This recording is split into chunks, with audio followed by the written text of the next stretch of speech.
Hello guys, welcome back to my YouTube channel MDZ all round. तो दोस्तों CUCT 2021 का MSc chemistry का previous year मैं क्वेश्चन कराने वाला हूं इस वीडियो के अंदर। जैसा आपको पता है कि मैंने part 1 and part 2 previous year question 2021 का मैं कंप्लीटली करा दिया हूं, जिसमें पार्ट 1 में 1 से 10 क्वेश्चन मैंने काम कराया था और पार्ट 2 में जो था मेरा 10 क्वेश्चन से लेकर मैं 10 क्वेश्चन से लेकर के आपको 30 क्वेश्चन मैंने कराया था। बट ये पार्ट 3 बनने वाली है इस वीडियो के अंदर और आपको 31 क्वेश्चन से लेकर के आपको 52 क्वेश्चन मैं कराने वाला हूं इस वीडियो के अंदर।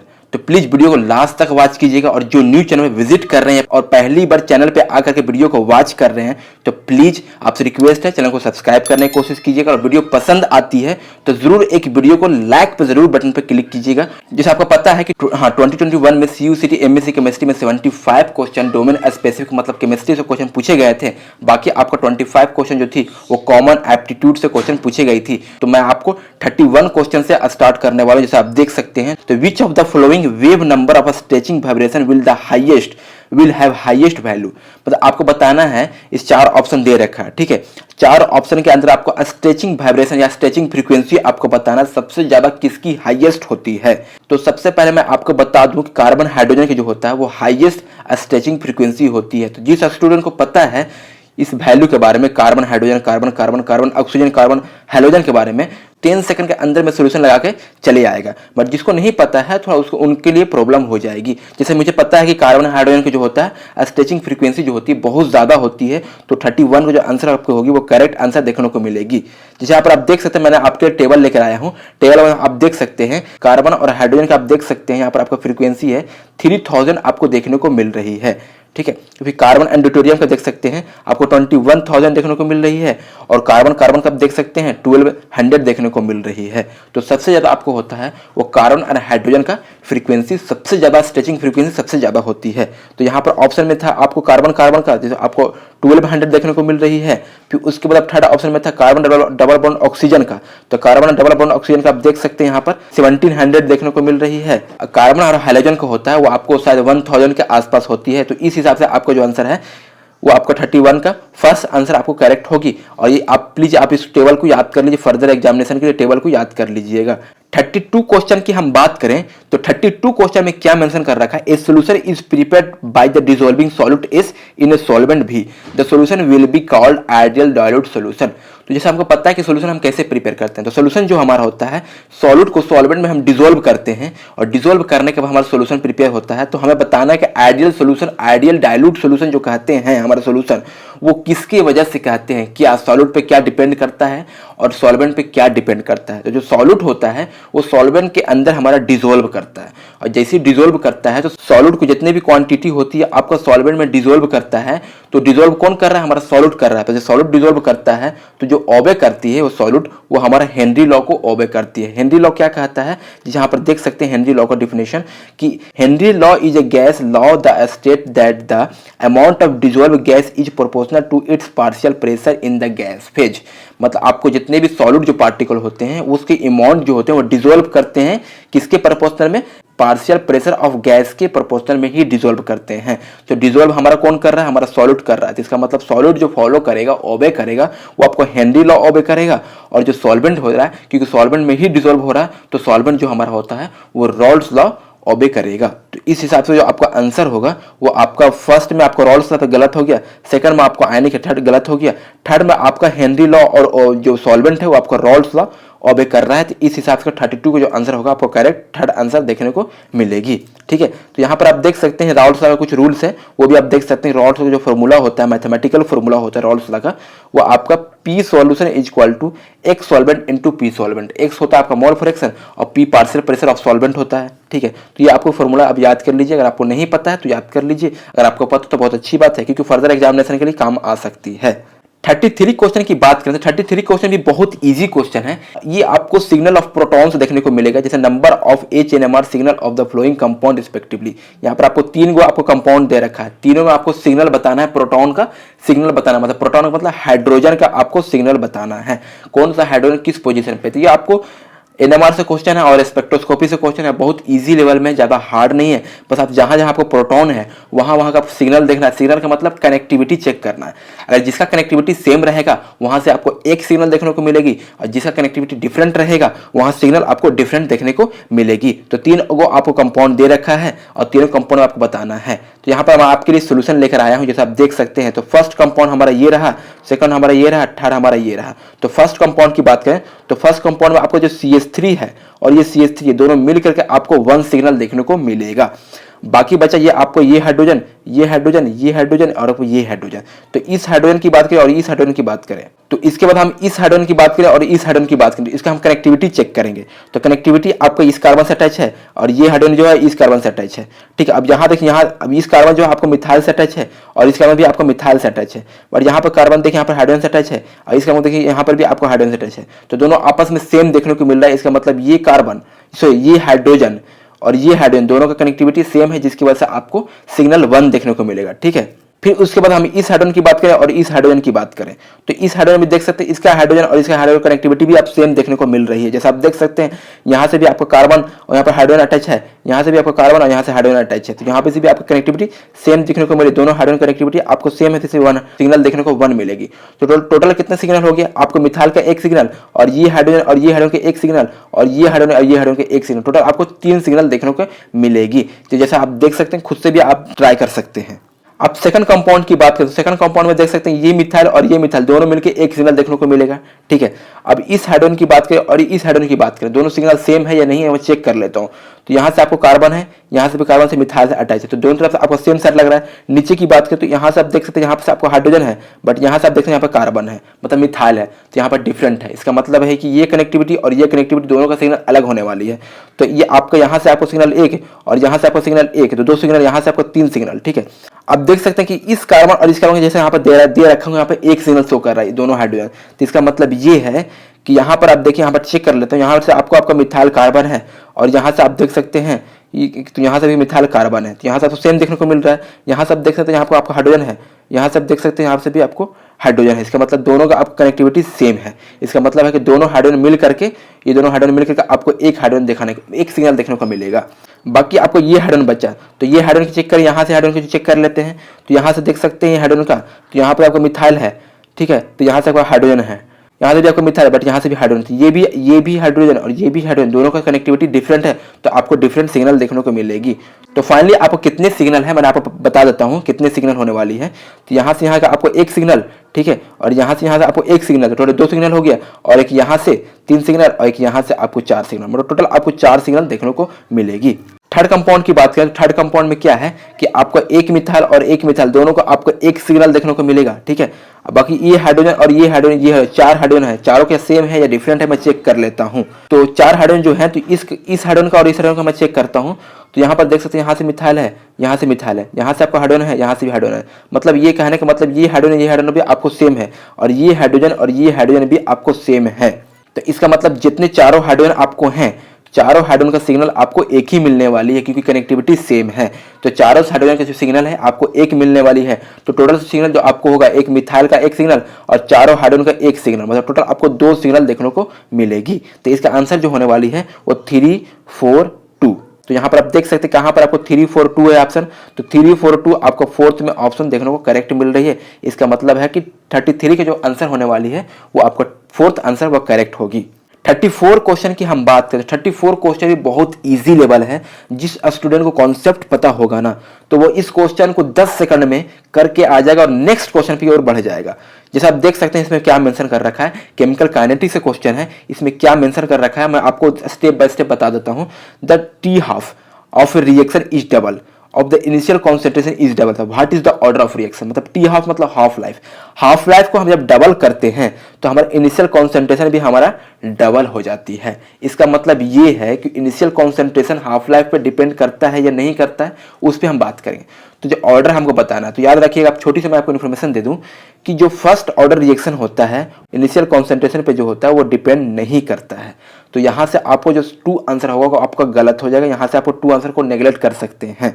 बाकी आपको ऑप्शन बचेगा 1, 3, 4। ठीक है, तो यहाँ से भी आप चेक कर सकते हैं। तो मैं आपको बता दूं, आपको एक सोल्यूशन की तरफ लेके चलता हूँ। तो हाफ लाइफ का जो फॉर्मूला होता है, जैसे आप देख सकते हैं, T half is equal to 2 के power n minus one upon 2 के power n minus one upon A naught power n minus one into n minus one into k, जैसे आप देख सकते हैं। तो यहाँ पर आप देख सकते हैं कि टी हाफ जो होता है ए नोट का क्या है 1 upon A naught power n minus one. तो ए नोट ऊपर जब जाएगा तो माइनस वन से मल्टीपल हो जाएगा, तो टी हाफ जो हो जाएगा ए naught power 1 minus N है। इसका मतलब ये है कि टी हाफ जो होता है, हाफ लाइफ जो होता है, इनिशियल कॉन्सेंट्रेशन पर डिपेंड करता है, बट चेक करना है ऑर्डर हमें किस ऑर्डर पर डिपेंड करता है। तो हमको नॉर्मली हमको पता था कि फर्स्ट ऑर्डर पे इनिशियल कॉन्सेंट्रेशन डिपेंड नहीं करता है। तो ठीक है, तो हम तो फर्स्ट ऑप्शन से बात करें तो फर्स्ट ऑप्शन में हमें दे रखा है 0 ऑर्डर। तो यहाँ पर हम एन की जो पावर होता एन जो होता है वो नंबर ऑफ ऑर्डर ही होता है। तो यहाँ पर एन का जो वैल्यू हम अगर 0 भर दें तो टी हाफ डायरेक्टली प्रोपोर्शन ए नोट का पावर 1 हो जाएगा। इसका मतलब है टी हाफ जो होगा वो डायरेक्टली प्रोपोर्शन डिपेंड करेगा ए नोट पे, जिसका मतलब ये है कि अगर टी हाफ को हम डबल करेंगे तो इनिशियल कॉन्सेंट्रेशन भी डबल हो जाएगा, क्योंकि ए नोट का पावर 1 है तो इनिशियल कॉन्सेंट्रेशन भी डबल हो जाएगा। तो इस हिसाब से आपको जो आंसर होने वाली है वो करेक्ट आंसर 34 का जो होगा, आपको 0 ऑर्डर रिएक्शन आपको करेक्ट आंसर होगी, मतलब फर्स्ट आंसर आपको करेक्ट देखने को मिलेगी। 35 क्वेश्चन की बात करें, 35 क्वेश्चन में क्या मेंशन कर रखा है, a real hydrogen like wave function is a given दे रखा है। आपको वेव फंक्शन आपको दे रखा है, आपको बताना है प्रिंसिपल, अजीमुथल एंड मैग्नेटिक, आपको 3 पीस बताना है, आपको अजीमुथल नंबर बताना है, प्रिंसिपल नंबर बताना है और आपको मैग्नेटिक पॉइंट भी बताना है। तो मैंने आपको बता दूं, थोड़ा सा इन्फॉर्मेशन की तरफ लेके चल जाऊं तो यहाँ पर देख सकते हैं कि आपको यहाँ पर एक्सपोनेंशियल टर्म है, यहाँ पर आप देख सकते हैं ई के power minus z r 2a a nought cos theta, और बाकी आपका सब सेम रहती है। एक्सपोनेंशियल टर्म है आपको थोड़ा डिफरेंट रहती है, जैसे यहाँ पर मैंने आपको बता रखा हूँ एक्सपोनेंशियल टर्म क्या होता है रियल में, ई के power minus z r upon n into a nought into cos theta. तो एन के जगह पर यहाँ पर क्या पुट कर रखा है 2, इसका मतलब यह है कि एन का जो वैल्यू होने वाली वो आपका 2 होने वाली है। उस हिसाब से भी ऑप्शन करेक्ट लगा सकते हैं कि एन का वैल्यू कहाँ पर आपको 2 है, तो 1 में भी नहीं है और 4th में नहीं है, आपको 2 और 3 में देखने को मिल रही है।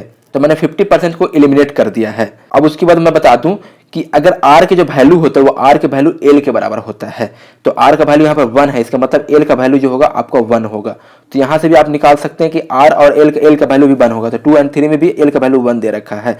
तो अगर आप उसके बाद आपको मैग्नेटिक मोमेंट निकालना, तो मैग्नेटिक मोमेंट हमने पढ़ा है कि m जो होता है वो आपको माइनस l होता है, प्लस l होता है और इंक्लूड 0 होता है। तो यहाँ पर आप l का वैल्यू जो है 1 है, इसका मतलब ये होने वाला है m का जो वैल्यू -1 होने वाला है, 0 होने वाला है, +1 होने वाला है। तो ठीक है, यहाँ पर ml का वैल्यू पूछ रहा है, इसका मतलब ml पॉजिटिव का वैल्यू पूछ, इसका मतलब ml जो पॉजिटिव हमारा है +1 है, इसका मतलब +1 कितने 1 है, इसका मतलब हमारा ml जो होगा 1 होगा। तो इस हिसाब से आपको जो करेक्ट आंसर होगा 35 का, वो सेकंड आंसर आपको करेक्ट होगी। अब हम 36 क्वेश्चन की बात करें तो 36 क्वेश्चन में क्या मेंशन कर रखा है, find the incorrect characteristics chemical property of halogen fluoride. मतलब ये जो दे रखा है हैलोजन फ्लोराइड, ये आपका इंटर हैलोजन है, इंटर हैलोजन कंपाउंड है। तो मैंने आपको बता दूं कि इंटर हैलोजन कंपाउंड क्या होती है। तो इंटर हैलोजन कंपाउंड यहाँ पर देख सकते हैं, मैं आपके लिए थोड़ा लेकर आया हूँ कि inter halogen compound is a molecule which contain 2 और मोर डिफरेंट हैलोजन एटम, मतलब 2 या 2 से अधिक हैलोजन एटम, मतलब डिफरेंट हैलोजन एटम अटैच होती हैं, उसको आप इंटर हैलोजन कंपाउंड कहते हैं। तो इंटर हैलोजन कंपाउंड देख सकते हैं कि आपको जो X जो है वो आपको क्लोरीन, ब्रोमीन और आयोडीन आपको अटैच कर सकते हैं। हाँ, अगर हम XF3 है तो XF3 की जगह पर हम अगर हम ClF3 को अटैच करें, दोनों कंपाउंड जो हमारा है वो आपका क्या है हैलोजन है, और दोनों हैलोजन जो है डिफरेंट है, सेम नहीं है, क्योंकि फ्लोरीन नहीं, क्लोरीन है, तो डिफरेंट होना चाहिए, तभी आपको इंटर हैलोजन कंपाउंड देखने को मिलेगा। तो ये हमारे जो भी कंपाउंड है सबके सब इंटर हैलोजन कंपाउंड है। तो इसमें आपको केमिकल प्रॉपर्टी बताना, कौन सा केमिकल प्रॉपर्टी ऑप्शन के हिसाब से इनकरेक्ट होने वाली है। तो पहले हम ऑप्शन की बात, तो फर्स्ट ऑप्शन जो होता है क्या रेडी टू अंडरगो हाइड्रोलाइसिस, क्या इंटर हैलोजन कंपाउंड जो होता है वह आसानी से हाइड्रोलाइसिस हो जाती है। यस, आपको आसानी से हाइड्रोलाइसिस हो जाती है। जैसे आप यहाँ पर देख सकते हैं कि inter halogen compound are more reactive than pure halogen compound because inter halogen are hetero compound and their bond is weaker than XX bond, so they can easily undergo hydrolysis. मतलब ये है कि दोनों के इंटर हैलोजन कंपाउंड, दोनों halogen के बीच में जो बॉन्ड होता है वो दोनों बॉन्ड जो होता है वीक होता है, जिसकी वजह से इजीली हाइड्रोलाइसिस हो जाती है। तो फर्स्ट ऑप्शन भी आपको करेक्ट दे रहा है, बट हमें क्वेश्चन में क्या है इनकरेक्ट पूछ रहा है, तो फर्स्ट ऑप्शन भी करेक्ट है। सेकंड ऑप्शन में क्या है स्ट्रॉन्ग फ्लोरिनेशन एजेंट है क्या, तो ये भी आपको सही है, स्ट्रॉन्ग फ्लोरिनेशन एजेंट भी होता है। थर्ड ऑप्शन की बात करें तो थर्ड ऑप्शन भी है स्ट्रॉन्ग ऑक्सीडाइजिंग एजेंट होता है, तो ये भी आपको ऑप्शन सही है। यहाँ पर आप देख सकते हैं इंटर हैलोजन कंपाउंड और strong oxidizing agent because in this compound all elements are halogens and the electron affinity halogen are maximum, so inter halogen are have a great tendency to have as a strong oxidizing agent due to the more electron gaining nature। मतलब कि यह कहने का मतलब ये है कि आपको जो होता है इंटर हैलोजन कंपाउंड वो स्ट्रॉन्ग ऑक्सीडाइजिंग एजेंट भी होता है। तो इस हिसाब से 1 2 3 ऑप्शन तो करेक्ट है, बट फोर्थ ऑप्शन जो है वो आपका इनकरेक्ट है।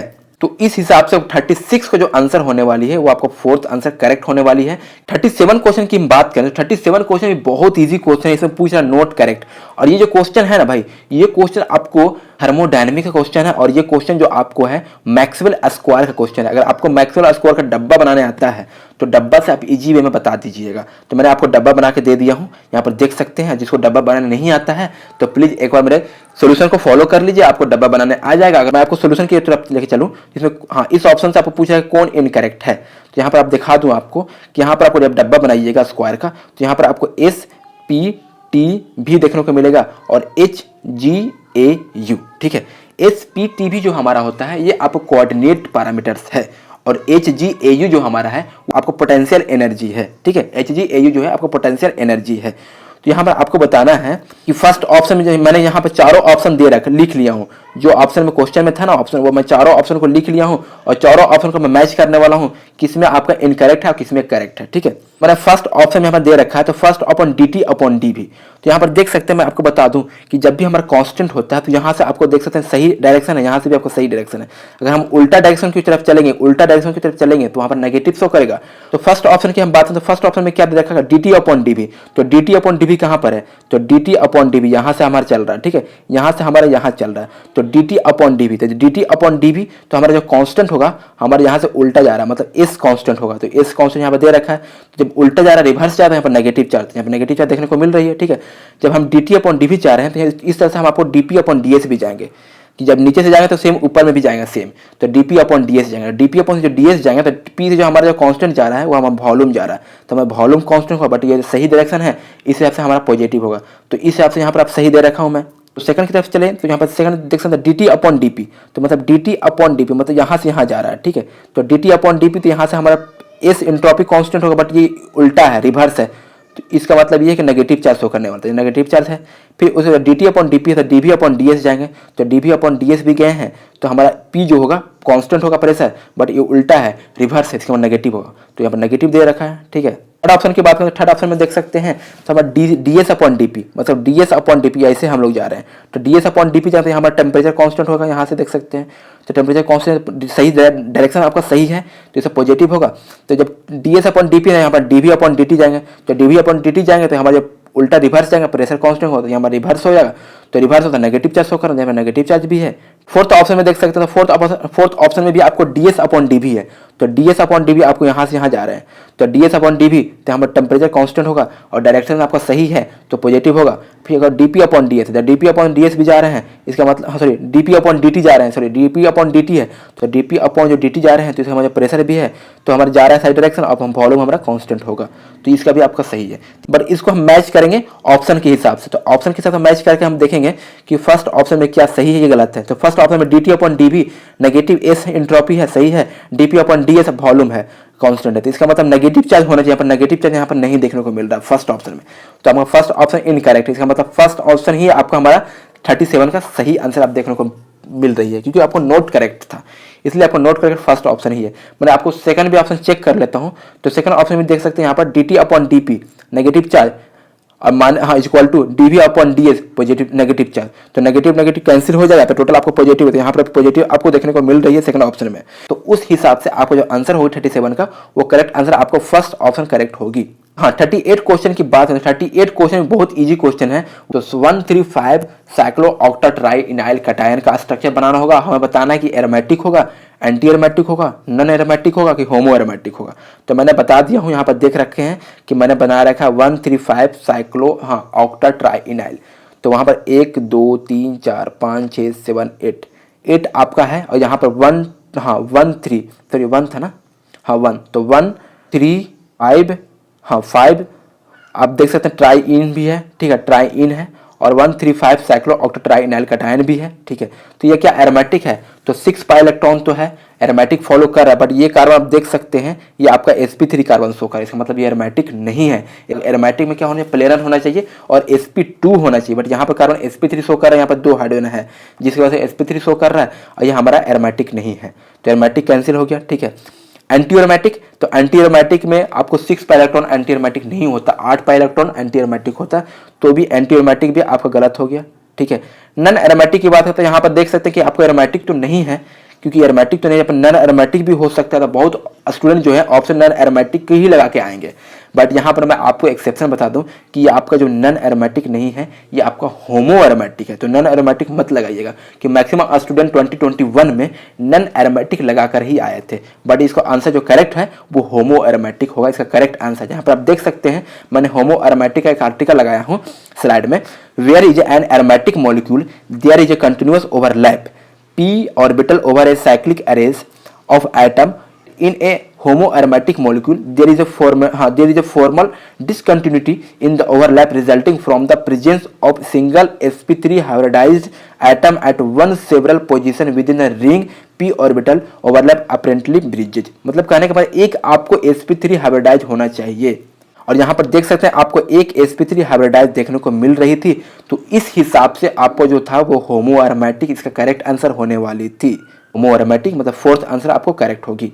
39 क्वेश्चन की बात करें, 39 क्वेश्चन भी बहुत इजी है, वो बीयर लैम्बर्ट लॉ से क्वेश्चन है। अगर आपने पढ़ा होगा क्या बोलते हैं, आपने पढ़ा होगा क्वांटम मैकेनिक्स, तो क्वांटम मैकेनिक्स में बीयर लैम्बर्ट लॉ का एक छोटा सा चैप्टर है, वो बीयर लैम्बर्ट लॉ कहाँ पर फेल हो जाता है, तो आपको याद है, हमको तो नॉर्मली याद है कि हाई कॉन्सेंट्रेशन पे बीयर लैम्बर्ट लॉ फेल हो जाता है, तो 39 का जो आंसर होने वाली है आपको सेकंड आंसर आपको करेक्ट होने वाली है। जहां पर आप देख सकते हैं मैंने आपको आर्टिकल भी लगा रखा है कि beer Lambert law fail at high concentration, इसका रीजन क्या है कि because the linearity of the law is limited to chemical and instrumental factor. ठीक है, तो यहाँ से आप देख सकते हैं, यहाँ से भी आपको मालूम चल गया होगा कि 39 जो होता है हमारा फेल जो होता है वो हायर कॉन्सेंट्रेशन पर फेल कर जाता है। 40 क्वेश्चन की बात में 40 क्वेश्चन भी बहुत इजी है, बस थोड़ा कॉन्सेप्चुअल क्वेश्चन है। ये क्वेश्चन जो आपको है मेन ग्रुप का है, एस ब्लॉक एलिमेंट का। ठीक है, तो इसमें पूछ रहा है कि हमको करेक्ट ऑर्डर बताना है ionic conductance at infinite dilution पे। ठीक है, इन्फिनाइट डाइल्यूशन में मतलब एक्वा सॉल्यूशन में हमें बताना है कि इसका आयनिक कंडक्टेंस करेक्ट कब होगी। तो मैं आपको बता दूं छोटा सा एग्जांपल के लिए कि जो आयनिक कंडक्टेंस होता है वो मोबिलिटी पर डिपेंड करता है। ठीक है, मोबिलिटी मतलब मूवमेंट पर डिपेंड करता है, और हमने पढ़ा है कि जो आयनिक मोबिलिटी हो या आयनिक कंडक्टेंस होता है हाइड्रेशन रेडियस का इन्वर्सली प्रोपोर्शनल होता है, तो आप यहाँ से बना सकते हैं। तो मैंने आपको छोटा सा इन्फॉर्मेशन दे दूं कि गैसेज में आप साइज की बात करें, आयंस का साइज की बात करें गैसेज में, तो जिसका जितना ज़्यादा साइज होता है गैसेज में उतना ज़्यादा हमारा आयनिक कंडक्टेंस ज़्यादा होती है, जैसा आप देख सकते हैं यहाँ पर। बट एक्वा सॉल्यूशन की बात करें तो एक्वा सॉल्यूशन में डिपेंड करता है हाइड्रेशन पे, जिस एलिमेंट्स का साइज छोटा होता है और चार्ज मटेरियल आयन फॉर्म में है, तो वहाँ पर क्या होता है वाटर मॉलिक्यूल डिपॉजिट ज़्यादा होता है। साइज छोटा होता है जहाँ पर एलिमेंट्स का, तो वहाँ पर वाटर मॉलिक्यूल जो होता है ज़्यादा डिपॉजिट होता है, जिसकी वजह से हाइड्रेशन रेडियस जो होता है ज़्यादा हो जाता है। तो लिथियम का जो एक्वा सॉल्यूशन होता है वो साइज सबसे ज़्यादा होता है, उससे कम सोडियम और सबसे कम पोटेशियम का होता है। तो हाइड्रेशन रेडियस के हिसाब से हम बात करें तो लिथियम का सबसे ज़्यादा, तो आयनिक कंडक्टेंस की बात करें तो इन्वर्सली प्रोपोर्शनल होता है, तो लिथियम के सबसे कम। तो यहाँ पर ऑप्शन सबसे कम कहाँ दे रखा है, लिथियम का सबसे कम, तो फोर्थ ऑप्शन में आपको दे रखा है लिथियम का सबसे कम आयनिक कंडक्टेंस। तो उस हिसाब से आपको सबसे ज़्यादा जो वैल्यू होगा वो पोटेशियम का आयनिक कंडक्टेंस सबसे ज़्यादा होगी, जैसा आप देख सकते हैं। उसके बाद उससे कम सोडियम और सबसे कम लिथियम, बाकी रहा हाइड्रोजन, तो हाइड्रोजन का आयनिक कंडक्टेंस सबसे ज़्यादा होता है।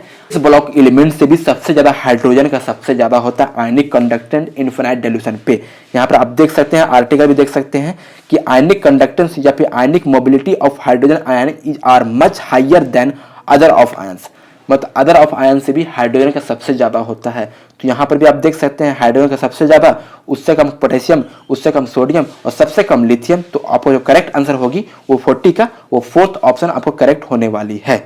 41 क्वेश्चन की बात में 41 क्वेश्चन में क्या मेंशन कर रखा है, which of the following single bond would show the strongest absorption in the IR. IR इसमें बताना है कौन सा बॉन्ड आपको स्ट्रॉन्गेस्ट शो करेगा आईआर में। ठीक है, तो मैं आपको बता दूं, कार्बन ऑक्सीजन शो करेगा, कार्बन नाइट्रोजन शो करेगा, कार्बन कार्बन शो करेगा, कार्बन हाइड्रोजन शो करेगा। तो इसमें आपको नॉर्मल कॉमन सेंस की बात है कि जिसमें इलेक्ट्रोनेगेटिविटी का डिफरेंस जितना ज्यादा होगा उतना ज्यादा पोलैरिटी होगा, और पोलैरिटी जितना ज्यादा होगा वहां पर आपको एब्जॉर्प्शन ऑफ आईआर का स्ट्रॉन्गेस्ट देखने को वहीं पे ज्यादा मिलेगी। तो यहाँ पर आप देख सकते हैं कार्बन और ऑक्सीजन की हम बात करें तो कार्बन ऑक्सीजन के बीच में इलेक्ट्रोनेगेटिविटी का डिफरेंस बहुत ज्यादा है as compare carbon nitrogen, as compare carbon carbon, as compare carbon hydrogen. तो उस हिसाब से आपका इलेक्ट्रोनेगेटिविटी का डिफरेंस कार्बन ऑक्सीजन के बीच में ज्यादा देखने को मिलेगी। तो उस हिसाब से आपका जो मतलब पोलैरिटी होगा वो सबसे ज्यादा होगी, और उस हिसाब से भी आपका एब्जॉर्प्शन जो होगा आईआर का वो भी स्ट्रॉन्ग ज्यादा होगा। तो उस हिसाब से आपका 41 का जो आंसर होगा आपका करेक्ट आंसर आपको फर्स्ट आंसर आपको देखने को मिलेगी। 42 क्वेश्चन की बात करें तो 42 क्वेश्चन भी बहुत इजी है। इसमें पूछ रहा है कि डिक्रीजिंग ऑर्डर एरोमेटिसिटी का डिक्रीजिंग ऑर्डर बताना है। तो इसमें दे रखा कंपाउंड बेंजीन दे रखा है, और आपको प्रोडीन दे रखा है, पायरोल दे रखा है, और फ्यूरान दे रखा है। तो सबसे पहले आपको स्ट्रक्चर बनाना बहुत जरूरी है, बिना स्ट्रक्चर का आपको समझ में नहीं आने वाली है। और जिस स्टूडेंट को आपने याद कर रखा है कि बेंजीन का एरोमेटिक सबसे ज्यादा होता है तो वैसे भी आपका आंसर टिक के चले आएंगे। जिसको स्ट्रक्चर नहीं पता था मैंने आपको स्ट्रक्चर बना के लेकर आया हूँ सोल्यूशन में। तो बेंजीन का स्ट्रक्चर है, प्रिडीन का स्ट्रक्चर है, ये आपको पायरोल का स्ट्रक्चर है, ये आपको फ्यूरॉन का स्ट्रक्चर है। तो मैं आपको बता देता हूं ये 6 मेंबर रिंग है, ये 5 मेंबर रिंग है। तो 6 मेंबर रिंग वैसे भी एरोमेटिसिटी ज्यादा होता है एज कंपेयर 5 मेंबर रिंग। तो 6 मेंबर रिंग वैसे भी ज्यादा होगा आपका एरोमेटिसिटी, तो वैसे भी आपका यहां से आपको ज्यादा होने वाली है। तो मैं आपको बता दूं कि बेंजीन और प्रिडीन में सबसे ज्यादा किसका होता है, बेंजीन और प्रिडीन में हमारा सबसे ज्यादा एरोमेटिसिटी बेंजीन का ही होता है, क्योंकि प्रिडीन में आपको नाइट्रोजन प्रेजेंट देखने को मिलती है, और यहाँ पर जो फैक्टर शो करता है वो इलेक्ट्रोनेगेटिविटी का फैक्टर शो करता है। तो यहाँ पर आप देख सकते हैं 1 और 3 में आपको बेंजीन का सबसे ज्यादा शो कर रहा है। तो आपको 50% एलिमिनेट हो गया, बाकी 50% बचा है। तो 50% में मैं देखता हूँ कौन आपका सही है। तो मैं आपको थोड़ा बता दूं कि पायरोल और फ्यूरॉन में सबसे ज्यादा किसका होता है एरोमेटिक। तो मैं आपको बता दूं कि 5 मेंबर रिंग है, ठीक है। और ये 5 मेंबर रिंग के अंदर में एरोमेटिसिटी तभी शो करेगा कि नाइट्रोजन और ऑक्सीजन के लोन पेयर रिंग में पार्टिसिपेट, जो ज्यादा फास्ट करेगा रिंग में पार्टिसिपेट लोन पेयर, वो एरोमेटिसिटी फास्ट शो करेगा। तो नाइट्रोजन यहाँ पर है लोन पेयर, यहाँ पर ऑक्सीजन है लोन पेयर। तो यहाँ पर देखना है कौन फास्ट करने वाला है, लोन पेयर डोनेट करने वाला है रिंग के अंदर या पार्टिसिपेट करने वाला है रिंग के अंदर लोन पेयर। तो यहाँ पर देखेंगे इलेक्ट्रोनेगेटिविटी फैक्टर से, तो जिसका ज्यादा इलेक्ट्रोनेगेटिविटी रहेगा वो अपना इलेक्ट्रॉन पेयर को देना पसंद नहीं करेगा। तो ऑक्सीजन का इलेक्ट्रोनेगेटिविटी ज्यादा होता है एज कंपेयर नाइट्रोजन। ऑक्सीजन जो है वो अपना लोन पेयर को देना पसंद नहीं करेगा, तो यहाँ पर आपको लेस एरोमेटिक होने वाली है। तो फ्यूरॉन आपका सबसे लेस एरोमेटिक है। तो 1 और 3 में फ्यूरॉन सबसे लास्ट कहां पर है, आपको फर्स्ट ऑप्शन में है। तो इसका मतलब है आपको 42 का आंसर जो आपका है वो करेक्ट आंसर आपको देखने को मिलेगी। तो दोस्तों हम 43 क्वेश्चन की हम बात करें तो 43 क्वेश्चन में क्या मेंशन कर रखा है, the reason used for surplus asymmetric epoxidation. इसमें पूछ रहा है कि कौन सा हम रीजन को यूज करते हैं एसिमेट्रिक एपॉक्सीडेशन के लिए। तो ये जो क्वेश्चन है ना, ये क्वेश्चन CSIR नेट और गेट का क्वेश्चन है, बट ये CUCT में पूछा गया है। तो जो क्वेश्चन जो पूछने का जो मेथड है वो भी इजी लेवल का है, इसमें सिर्फ रिएजेंट यूज्ड पूछा गया है। और गेट नेट में जो क्वेश्चन पूछे जाते हैं उसका मैकेनिज्म पूछ जाते हैं, प्रोडक्ट पूछ देते हैं। तो जिस स्टूडेंट अगर एक्स्ट्रा नॉलेज रखे हैं केमिस्ट्री के बारे में तो उसको पता होगा, और वो स्टूडेंट अपने इजी वे में आंसर देके चले आएंगे। बट जिसको नहीं पता है तो इस क्वेश्चन को स्किप करने वाली बात है, आप स्किप कर सकते हैं। तो मैं आपको आंसर बताने की कोशिश करता हूं। तो यहाँ पर देख सकते हैं इसमें प्रोसेस क्या होता है, शार्पलेस एसिमेट्रिक एपॉक्सीडेशन में जो प्रोसेस होता है वो अल्कीन ग्रुप को एपॉक्सीडेशन का फॉर्मेशन करता है। उसमें जो रिएजेंट के यूज्ड होता है कि टर्शियरी ब्यूटॉक्स एसिड जो यहाँ पर दे रखा है, और उसके बाद आपको टाइटेनियम प्रोपाइल को टेट्रा ऑक्साइड दे रखा है। तो यहाँ पर आप देख सकते हो ऑप्शन में कहां पर है, तो डाइइथाइल टार्टरेट। तो यहाँ पर डाइइथाइल टार्टरेट, यहाँ पर 3 यहाँ पर नहीं हो सकते, एसिड तो है बट यहाँ पर 4 होना चाहिए। यहाँ पर 4 है बट यहाँ पर अल्कोहल, तो ये भी नहीं हो सकता। यहाँ पर 2 है, ये भी नहीं हो सकता। बट 4 ऑप्शन में देख सकते हैं, यहाँ पर 4 है बट यहाँ पर एसिड भी है। तो आपको जो आंसर करेक्ट होने वाली है वो 43 का 4 आंसर आपको करेक्ट होने वाली है। 43 क्वेश्चन की हम बात करें, 43 क्वेश्चन भी बहुत इजी है, सॉलिड स्टेट का क्वेश्चन है, ये ब्रेवियस लैटिस का क्वेश्चन है। क्रिस्टल विथ ए और बी और सी इक्वल है और अल्फा बीटा गामा भी इक्वल है, तो क्या होगा, ट्राइगोनल होगा, मोनोक्लिनिक होगा, ऑर्थोरोम्बिक होगा, टेट्रागोनल होगा। तो अगर आपको ये टेबल याद है, अगर आपको टेबल आपको रिमेंबर है तो आप इजी वे में करके आ जाइएगा 10 सेकंड के अंदर में। अगर आपको नहीं याद है तो फिर आपको तुक्का मारना पड़ेगा और आपको नेगेटिव मार्क्स जा सकती है। तो सबसे पहले मैं आपको बता दूं ए और बी सी इक्वल है, तो ए और बी सी आपको क्यूबिक में इक्वल होता है, और मैं आपको बता दूं ट्राइगोनल में इक्वल होता है, ठीक है। तो क्यूबिक या ट्राइगोनल होने वाली है, इस हिसाब से आपको ऑप्शन में क्यूबिक है नहीं, तो आपको ट्राइगोनल आंसर करेक्ट होगी। और अल्फा बीटा गामा आपको क्यूबिक में भी देखने को मिलती है, वो आपको ट्राइगोनल में ज़्यादा देखने को मिलती है। ट्राइगोनल इसका आंसर आपको करेक्ट है। एक बात और बता दूं, ट्राइगोनल को हम लोग बोलते हैं रोम्बोहेड्रल भी बोलते हैं। तो अगर ट्राइगोनल नहीं भी है, रोम्बोहेड्रल भी है, तो आपका आंसर भी रोम्बोहेड्रल भी करेक्ट होगा, क्योंकि ट्राइगोनल और रोम्बोहेड्रल एक ही होता है।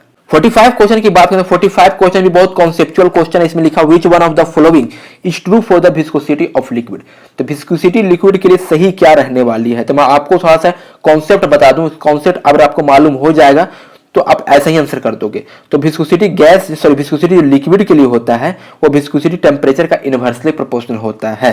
ठीक है, मतलब टेम्परेचर जो होता है इनवर्सली प्रोपोर्शनल होता है और टेम्परेचर पे डिपेंडेंट करता है गैस के लिए, लिक्विड के लिए। और गैस के लिए क्या होता है, गैस जो होता है विस्कोसिटी का डायरेक्टली प्रोपोर्शनल होता है और टेम्परेचर पे इंडिपेंडेंट होता है। बट यहाँ पर क्वेश्चन पूछा है लिक्विड के लिए, तो यहाँ पर देख सकते हैं लिक्विड के लिए पूछ रहा है। तो यहाँ पर हम लिक्विड की बात करें तो विस्कोसिटी का इनवर्सली प्रोपोर्शनल टेम्परेचर होता है। इसका मतलब ये होता है कि विस्कोसिटी बढ़ेगा तो टेम्परेचर घटेगी, और ये डिपेंडेंट होती है। तो फर्स्ट ऑप्शन देख सकते हैं, तो viscosity increase with temperature increase, no, inversely proportional है। सेकंड ऑप्शन की बात करें तो viscosity decrease with temperature increase, या ये सही आंसर है। थर्ड ऑप्शन भी देख लेते हैं, विस्कोसिटी रिमेन इंडिपेंडेंट, नहीं, लिक्विड में डिपेंडेंट होता है, इंडिपेंडेंट नहीं होता, ये भी गलत है। Viscosity first increase with temperature and then a decrease after the reaching the critical value, ये भी नहीं। तो आपको जो इसका आंसर आपको करेक्ट होने वाली है 45 का, वो सेकंड आंसर आपको करेक्ट होने वाली है, क्योंकि viscosity inversely proportional of temperature का होता है। तो इस हिसाब से आपका विस्कोसिटी डिक्रीज होगा तो टेम्परेचर इंक्रीज होगा।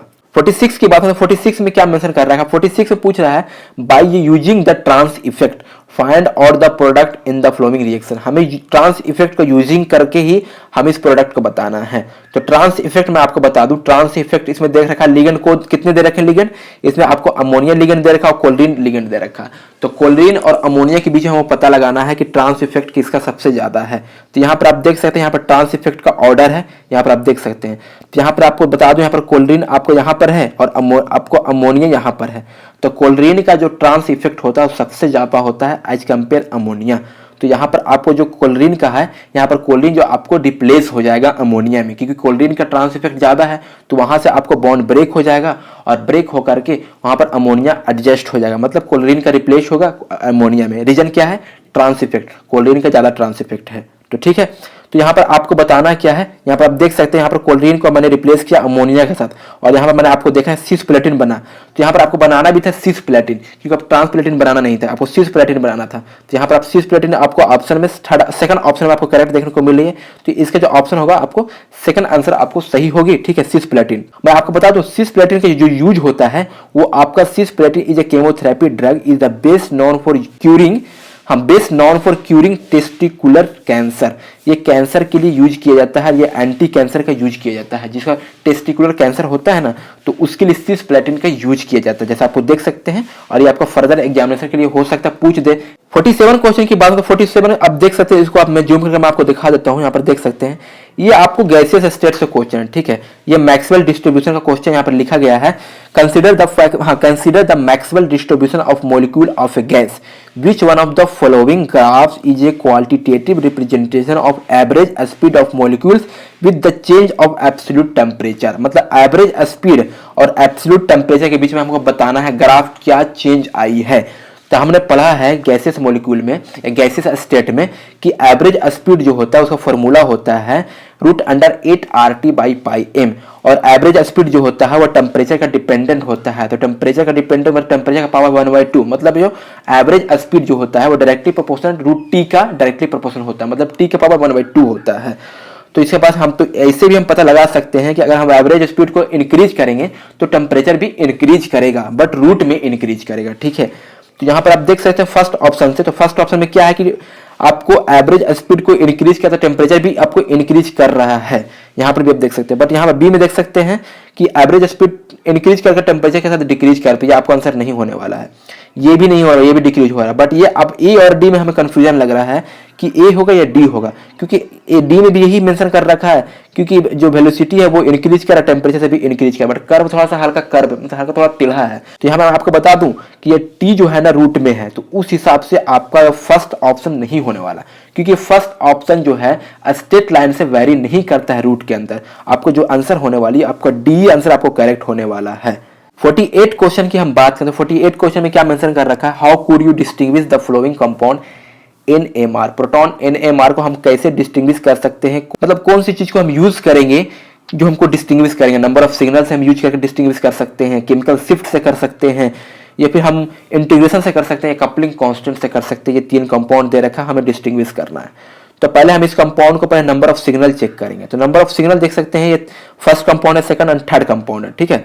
फर्स्ट कंपाउंड हम देख सकते हैं, तो फर्स्ट का हमारा मिथाइल जो है, तीनों मिथाइल का हमारा एक सिग्नल देगा, और यहाँ से हमारा जो प्रोटॉन है हमारा एक सिग्नल देगा, टोटल सिग्नल हमारा 2 देगा। यहाँ से भी आपको मिथाइल का एक सिग्नल देगा, और ये हमारा एक मिथाइल, ये CH2 एक सिग्नल देगा, टोटल 2 सिग्नल देगा।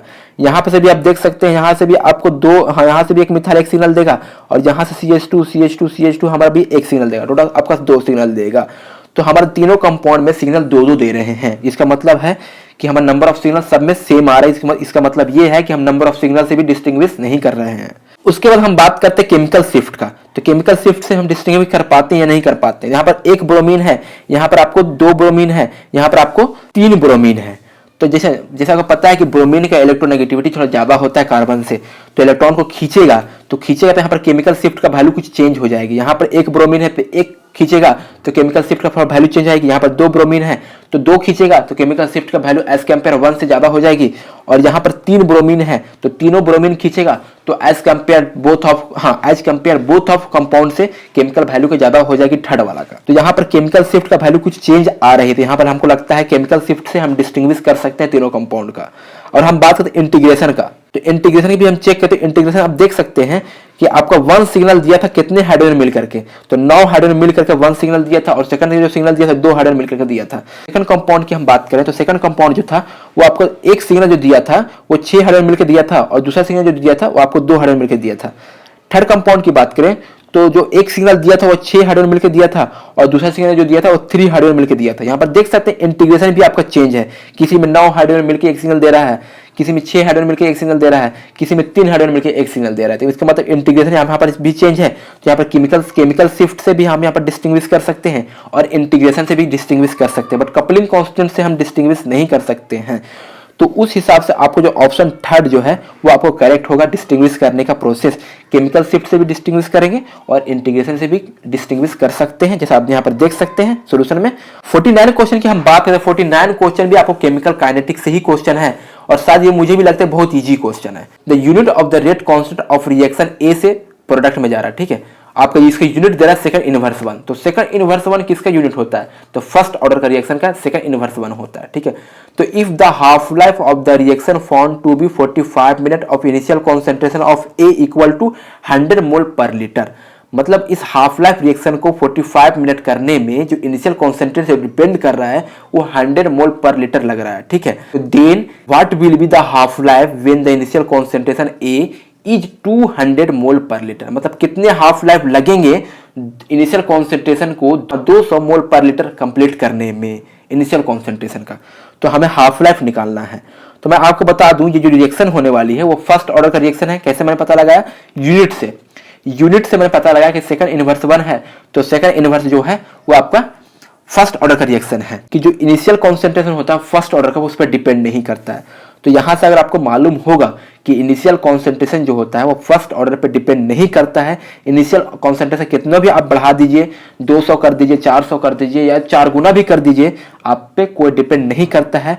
तो अगर हाफ लाइफ रिएक्शन 45 मिनट में हमारा initial concentration 100 mole per litre हो रहा है, तो 200 मोल पर लीटर जो भी होगा आपको 45 मिनट में ही होगा, क्योंकि इनिशियल कॉन्सेंट्रेशन पर डिपेंड नहीं करता फर्स्ट ऑर्डर का रिएक्शन। तो इसका जो आंसर करेक्ट रहने वाली है वो थर्ड आंसर आपको करेक्ट रहने वाली है, 45 मिनट ही। 50 क्वेश्चन की बात करें, 50 क्वेश्चन भी बहुत इजी क्वेश्चन है, ठीक है। 50 क्वेश्न पूछा, which of the following relation is true for mixing two ideal gases, enthalpy gives energy and volume और एंट्रोपी। यहाँ पर दे रखा है कि 2 आइडियल गैस को हम जब मिक्स करते हैं तो इस हिसाब से चारों ऑप्शन में कौन सा ऑप्शन आपका करेक्ट है। तो ठीक है, मैं आपको बता देता हूं, ये आपका नॉन आइडियल के लिए था। हम यहाँ पर आइडियल के लिए क्वेश्चन पूछा गया था, हम आइडियल की बात करेंगे। तो आइडियल गैस में आप रिमेंबर कर लीजिए, अगर आपको पता है तो अच्छी बात है, अगर नहीं पता है तो आप रिमेंबर कर लीजिए कि आइडियल गैस में जब 2 आइडियल गैस को हम मिक्सिंग करते हैं तो जो हमारा एंथैल्पी मिक्सिंग होता है वो 0 के बराबर होता है, और जो वॉल्यूम मिक्सिंग होता है वो भी 0 के बराबर होता है। तो यहां से आप एलिमिनेट कर सकते हैं ऑप्शन को। तो कहां पर आपका एंथैल्पी 0 है जो करेक्ट रहने वाली है, आपको फर्स्ट ऑप्शन में देख सकते हैं। फर्स्ट में आपको एंथैल्पी 0 है पर वॉल्यूम ग्रेटर है, तो ये भी आपका ऑप्शन करेक्ट नहीं है फर्स्ट। सेकंड की बात करें तो सेकंड में तो हमको लगता है सही है क्योंकि इंथैल्पी जीरो है, बट एंट्रोपी हम थोड़ा चेक कर लेते हैं। थर्ड के ऑप्शन की बात करें तो थर्ड भी आप देख सकते हैं इंथैल्पी जीरो है बट गिव्स एनर्जी ग्रेटर है, ये भी चेक कर लेते हैं। फोर्थ ऑप्शन की बात करें तो फोर्थ ऑप्शन आपको एंट्रोपी जो होता है, सॉरी इंथैल्पी जो होता है वो जीरो से छोटा नहीं होता है, जीरो के बराबर होता है, ये भी आपको गलत है। तो आपका दो ऑप्शन तो एलिमिनेट कर दिया मैंने, 50% एलिमिनेट हो गया, बाकी 50% में हमको आंसर करेक्ट बताना है, तो 2 और 3 होगा। तो मैं आपको बता दूं कि डेल्टा एच तो जीरो होगा ही होगा, बट एंट्रोपी की बात करें तो यहां पर आप देख सकते हैं स्पॉन्टेनियस रिएक्शन के अंदर में क्या होता है, एंट्रोपी जो होता है जीरो से बड़ा होता है और गिव्स एनर्जी जो होता है वो जीरो से छोटा होता है स्पॉन्टेनियस में, ठीक है, और सभी टेम्परेचर के लिए। और नॉन स्पॉन्टेनियस के बता दे रहा हूं ऑल टेम्परेचर के लिए वो गिव्स एनर्जी जो होता है वो जीरो से बड़ा होता है और एंट्रोपी जीरो से छोटा होता है। तो यहाँ पर आपको स्पॉन्टेनियस वर्क करेगी क्योंकि हम दो आइडल गैस को मिक्स कर रहे हैं, तो यहाँ पर क्या हो रहा है, स्पॉन्टेनियस काम कर रहा है। तो स्पॉन्टेनियस के हिसाब से जो हमारा एंट्रोपी होगा वो हमारा ग्रेटर होगा, ठीक है, और एंथैल्पी सॉरी और जो गिब्स एनर्जी जो होगा वो हमारा स्मॉलर होगा। तो ठीक है, तो उस हिसाब से हमारा जो एंथैल्पी जीरो होगा और एंट्रोपी हमारा ग्रेटर होगा। बट थर्ड ऑप्शन में देख सकते हैं कि एंथैल्पी जीरो तो है बट गिब्स एनर्जी ग्रेटर नहीं होगा, गिब्स एनर्जी क्या होगा हमारा स्मॉलर होगा। तो इस हिसाब से आपको थर्ड आंसर भी इनकरेक्ट हो जाएगा और इस ऑप्शन का जो करेक्ट आंसर हो जाएगा वो आपका सेकंड आंसर आपको करेक्ट देखने को मिलेगी। 51 क्वेश्चन की हम बात करें, 51 क्वेश्चन में क्या मेंशन कर रखा है, बहुत इजी क्वेश्चन है, मेन ग्रुप का क्वेश्चन है, ठीक है। Xe5 माइनस का स्ट्रक्चर बताना है, तो Xe5 माइनस यहाँ पर देख सकते हैं मैंने कंपाउंड बना के दे दिया हूँ, साइड में बना के दे दिया हूँ स्लाइड में। यहाँ पर आप देख सकते हैं कि Xe5, तो Xe क्या है, नोबल गैसेस का है, जेनन है, और जेनन जो होता है 8 इलेक्ट्रॉन इसमें फील्ड होते हैं, 8 इलेक्ट्रॉन इसके अंदर प्रेजेंट होते हैं, पर उसमें एक नेगेटिव चार्ज है, इसमें 9 इलेक्ट्रॉन प्रेजेंट है और 9 इलेक्ट्रॉन प्रेजेंट है, ठीक है, और 5 फ्लोरीन है, 5 फ्लोरीन कोऑर्डिनेट किया, तो एक फ्लोरीन एक इलेक्ट्रॉन से कोऑर्डिनेट करता है, तो 5 फ्लोरीन कोऑर्डिनेट किया तो 5 इलेक्ट्रॉन इन्वेस्ट हो गया फ्लोरीन के अंदर, तो कितने इलेक्ट्रॉन बचे, टोटल 4 इलेक्ट्रॉन बचे, ठीक है, और 4 इलेक्ट्रॉन जो है इसका 2 लोन पेयर हो जाएगा। स्टेरिक की बात करें तो स्टेरिक नंबर कितने होंगे, तो 5 फ्लोरीन और आपका 2 लोन पेयर, तो कितने होंगे 7, तो इसका मतलब sp3d3, तो इसका मतलब sp3d3 किसका होता है, तो पेंटागोनल बाइपिरामिड। तो यहाँ पर आप देख सकते हैं कि यहाँ पर 2 लोन पेयर आपको पेंडुलम की तरफ मूव कर रहा है, तो ये आपको पार्टिसिपेट नहीं करेगा, जिसके हिसाब से आप यहाँ पर देख सकते हैं कि आपको यहाँ पर जो वर्क कर रहा है वो पेंटागोनल प्लेनर का वर्क कर रहा है, ठीक है, क्योंकि यहाँ पर पेंटागोनल बाइपिरामिडल का वर्क नहीं करेगा क्योंकि लोन पेयर, अगर लोन पेयर नहीं रहता तो पेंटागोनल बाइपिरामिडल ही होता, बट यहाँ पर लोन पेयर जो होता है वो पार्टिसिपेट नहीं कर पाती है, ठीक है, जिसकी वजह से यहाँ पर जब हम स्ट्रक्चर बताएंगे तो स्ट्रक्चर हमारा जो होगा वो हमारा पेंटागोनल प्लेनर होगा। तो यहाँ पर जो आंसर इसको 51 का जो आंसर करेक्ट होगी वो आपका आंसर, आपका फर्स्ट आंसर आपको करेक्ट देखने को मिलेगी, पेंटागोनल प्लेनर। तो दोस्तों अब 52 क्वेश्चन की बात करें, ये क्वेश्चन आपका लास्ट क्वेश्चन है जैसे आप देख सकते हैं, ठीक है, अब 52 क्वेश्चन है।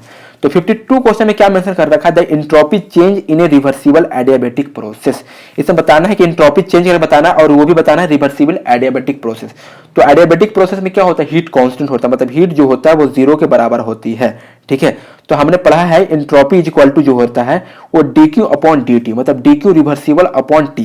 यहाँ पर एडियाबेटिक प्रोसेस में पूछा है, मतलब एडियाबेटिक मतलब हीट कांस्टेंट, मतलब हीट 0, तो अगर यहाँ पर हम हीट को 0 पुट कर देंगे तो 0 अपॉन t, तो ऑल ओवर 0 हो जाएगा, मतलब एंट्रोपी जो हो जाएगा वो 0 के बराबर हो जाएगा। तो इस हिसाब से जो आंसर आपको होगा 52 का वो करेक्ट आंसर आपको 1 हो जाएगा, 0 के बराबर।